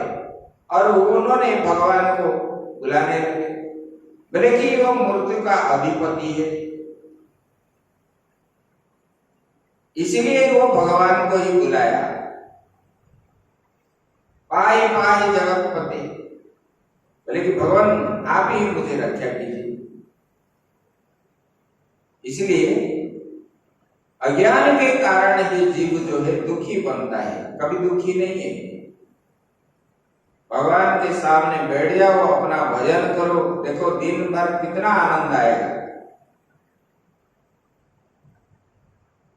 बोले कि ये जो है मृत्यु के डर से ही डरना कहते हैं। इसलिए ये क्लेश को निवारण का उपाय जो है भगवान का गुणगान करो। माया में काम तरंती थी,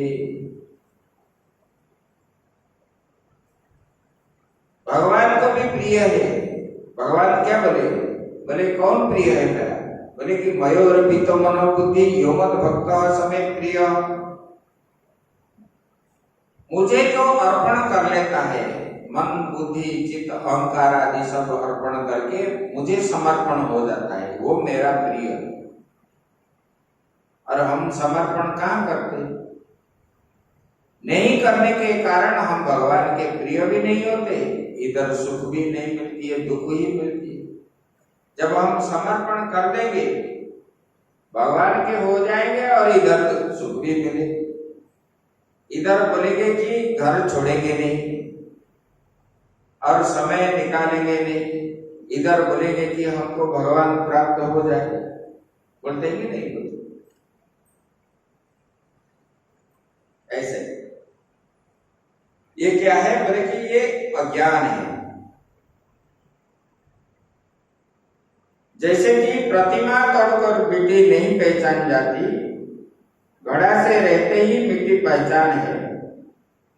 जेवर की तोड़ने के बाद ही वो मालूम पड़ता है, ऐसे सोने को पहचान लो। ऐसे नाम ज्ञान होता है, जब मालूम ही नहीं पड़ेगा तब समाधि कैसे लगेगी? जब भगवान को आप नहीं जानोगे तब भगवान को बुलाने के लिए आपको अंदर भक्ति कैसे आएगी? प्रार्थना कैसे करोगे? जब जानोगे तब जो है, तब शास्त्र को पहले सुनना चाहिए।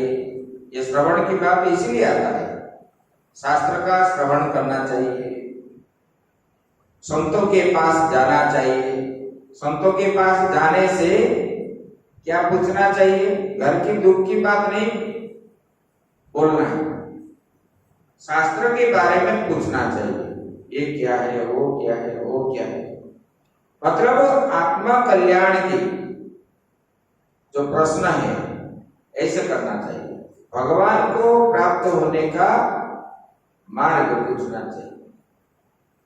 कैसे कर्म करने से हमको भगवत की प्राप्ति होगी? इसलिए बोलते हैं कि अन्न का कण साधु का क्षण बर्बाद नहीं करना चाहिए। अन्न जो खाते हो कभी एक भी दाना फेंकना नहीं चाहिए। आप गीता कुटीर जाओ हरिद्वार में, रोज 2000 संतों को खिलाते हैं। गीता कुटीर वाले लंगर चलता है बैठा करके, और उनका नियम है भोजन के बाद थाली में पानी डाल करके धो करके उसको भी पी लें। और साधु के पास जाना है तो फालतू बात करके समय को नष्ट नहीं करना है। उधर जाना है तो साधन की बात पूछना चाहिए, कैसे हम साधन करेंगे, कैसे भजन करेंगे, कितने बजे जागना है, कैसे जाप करना है, कैसे स्तोत्र पाठ आदि करना है, कब क्या करना है, क्या क्या करना है, इसके बारे में पूछना है। तब जो है उसी में आपको जो है प्रीति आ जाएगी। भगवान जब नहीं जानोगे तब उसमें कहां आएगा। बोले कि जहां भगवान की कथा होती है वहां पर भगवान स्वयं विराजमान होते हैं। जहां सत्संग आदि होता है वहां पर परमात्मा ने स्वयं विराजमान रहते हैं। भगवान हमसे दूर नहीं है, अपने अंदर ही है, लेकिन हम जो है अज्ञानता के कारण हम भूल जाते हैं। ऐसे बोले कि ये जो वेद है, सर्वे वेदाश्च यज्ञाश्च तपोदानानि चानघ जीवा भय प्रदानस्य न कुर्वीरन् कलान्मपि। बोले कि सारों वेदों का अध्ययन, यज्ञ, तप, दान, ये सब मिल करके एक और एक जीवों को अभय दान देने वाला है। और दूसरी ओर अन्य जितने भी पुण्य है सब एक साथ मिल करके अभय दान के पुण्य की जो है बराबरी नहीं कर सकते। इसलिए गोपियों ने घोषित कर दिया कि भूपि गृह्णन्ति ते भूरिदा जना। गोपी गीत में इसने बताया, बोले कि देखो भगवान की लीला कथा का दान करता है वही सबसे बड़ा दाता है। उन्होंने भगवान की कथा जो श्रवण कराता है, भगवान का लीलाओं का जो कहता है, उससे दानी और संसार में कोई नहीं है। ये तो वस्तु दान है, इसमें क्या है, ले लो और खा लो फिर निष्कासित कर लो, कुछ रहता नहीं। आज खाए तो कल भूल जाए। लेकिन ये जो चीज है ये अंदर बैठने वाला चीज, इसलिए इससे बढ़कर और दूसरा दाता नहीं है।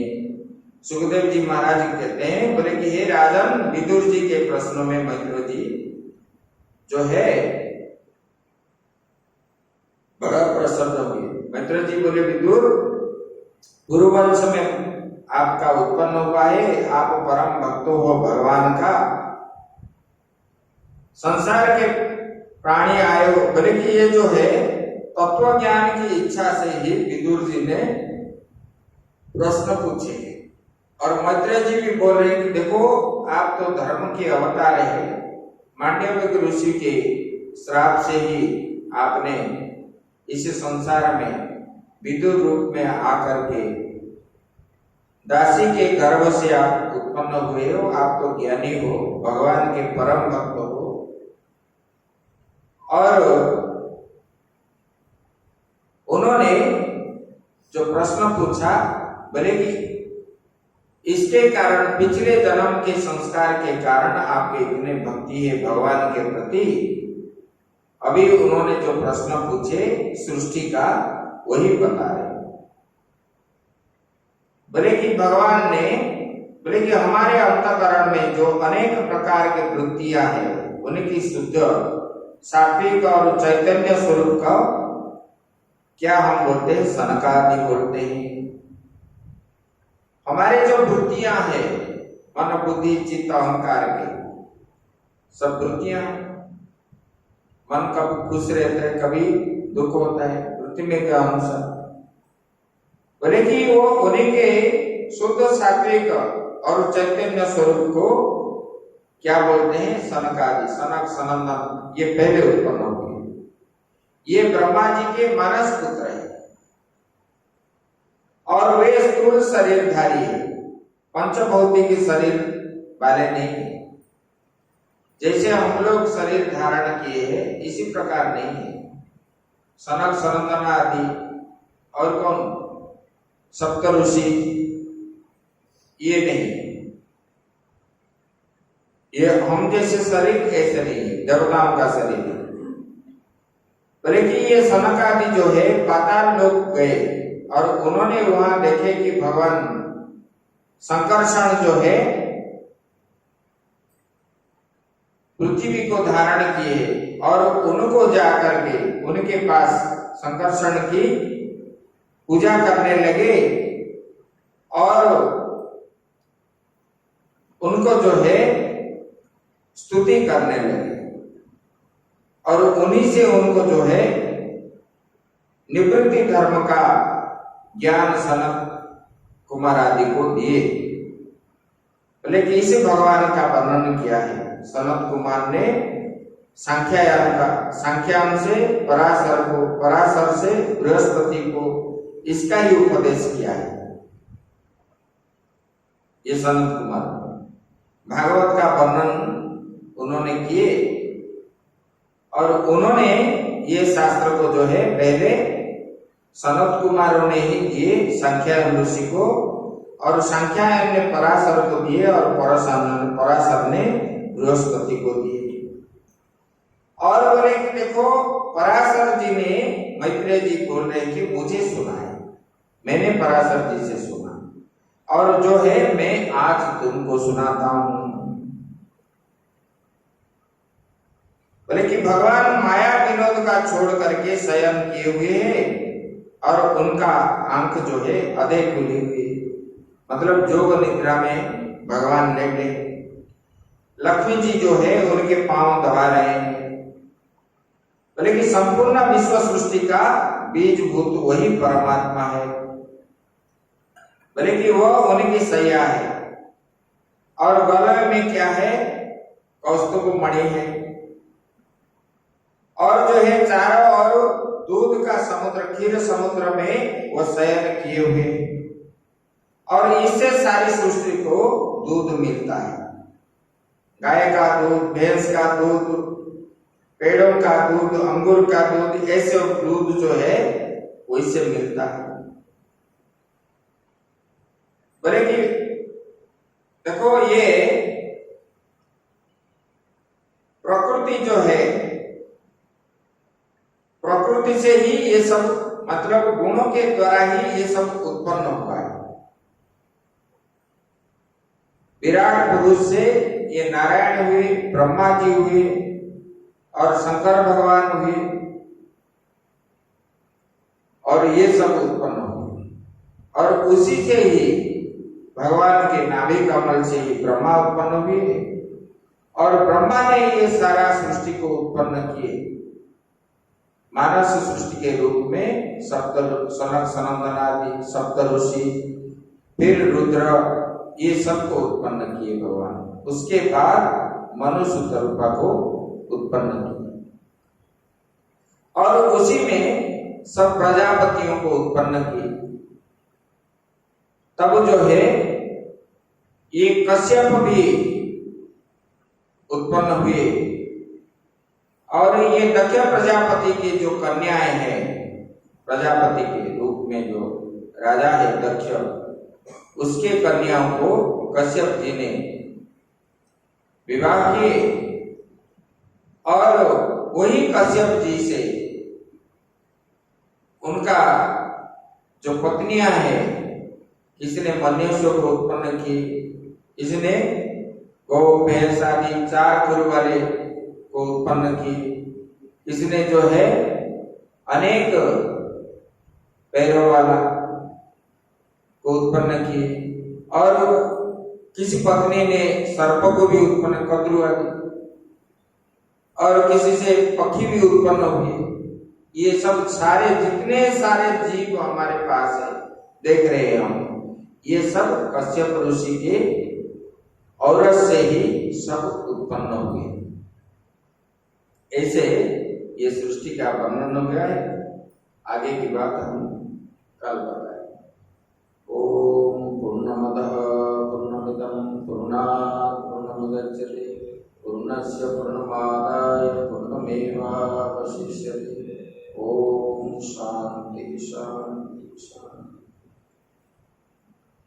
श्री राम जय जय राम, श्री राम जय जय राम, श्री राम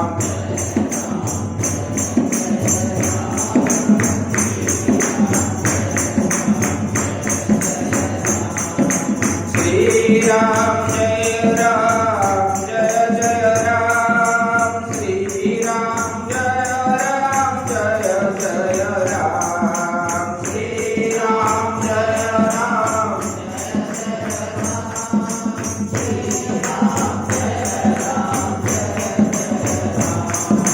श्री राम जय जय राम, श्री राम जय जय राम, श्री राम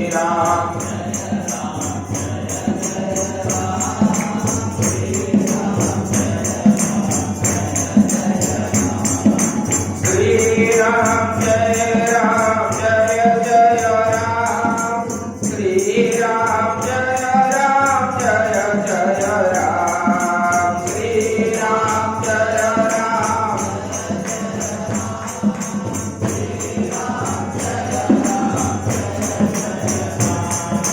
श्री राम जय जय राम, श्री राम जय जय राम, श्री राम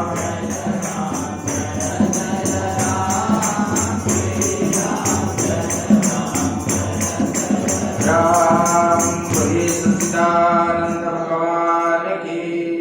धर्म की अधर्म का प्राणियों में विश्व का, गौ माता की गौ हत्या, गंगा जमुना मैया की, नर्मदा मैया की, बद्री विशाल भगवान की, द्वारिकाधीश भगवान की, रामेश्वर भगवान की, बलभद्र स्वामी की, सुभद्रा माता की, जगन्नाथ स्वामी की, चक्र सुदर्शन की, श्रीवंकी बिहारी लाल की, गिरिराज महाराज की, राधा रानी की, राम लाला की, पवन सुत हनुमान की, काशी विश्वनाथ भगवान की, आद्य गुरु शंकराचार्य भगवान की, अपने अपने गुरु महाराज की, आज के आनंद की। ओम नमः पार्वती पते हर